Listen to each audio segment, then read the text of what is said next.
ప్రియమైన దేవుని ప్రజలారా, ప్రభు నామములో మీ అందరికీ శుభాభివందనాలు. ఈరోజు దేవుని వాక్యం, భక్తిహీనుల క్షేమము నా కంటపడినప్పుడు గర్వించి వారిని బట్టి నేను మత్సరపడితిని అని కీర్తన గ్రంథం 73వ అధ్యాయం 3వ వచనంలో వ్రాయబడింది. ఈ వాక్య వివరణ. ఈ వాక్యంలో కీర్తనకర్త ఆసాపు తన హృదయ స్థితిని నిజాయితీగా చెప్తున్నాడు. భక్తిహీనులు అంటే దేవుని గౌరవించిన వారు సుఖంగా సంతోషంగా జీవిస్తున్నట్లు కనిపించినప్పుడు ఆయన హృదయంలో మత్సరం అంటే అసూయ కలిగింది.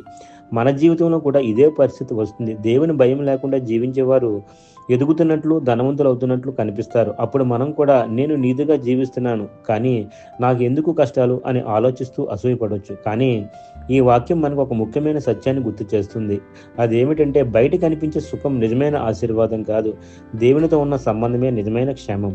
దీని తర్వాత వాక్యాల్లో కీర్తనలు 73లో ఆసాపు తెలుసుకున్నది ఏమిటంటే, భక్తిహీనుల చివరి స్థితి మంచిది కాదు, కానీ దేవునితో ఉండేవారి అంతిమం ఆశీర్వాదమైందని. సందేశం: భక్తిహీనులు సుఖం చూసి మనసు కలవరపడవచ్చు, కానీ నిజమైన ఆశీర్వాదం దేవుని సన్నిధిలోనే ఉంటుంది. చిన్న ప్రార్థన. ప్రియమైన పరలోక తండ్రి, ఇతరుల విజయాన్ని చూసి అసూయ పడకుండా ఉండే హృదయాన్ని నాకు ఇవ్వుము. బయటి పరిస్థితులను కాకుండా నీ సన్నిధిని ఆశించే మనసును నాలో పెంచుము. నిజమైన క్షేమము నీలో ఉందని ఎల్లప్పుడూ గుర్తుంచుకునే జ్ఞానాన్ని నాకు ప్రసాదించుము. యేసు నామములో ప్రార్థించుచున్నాము. ఆమేన్.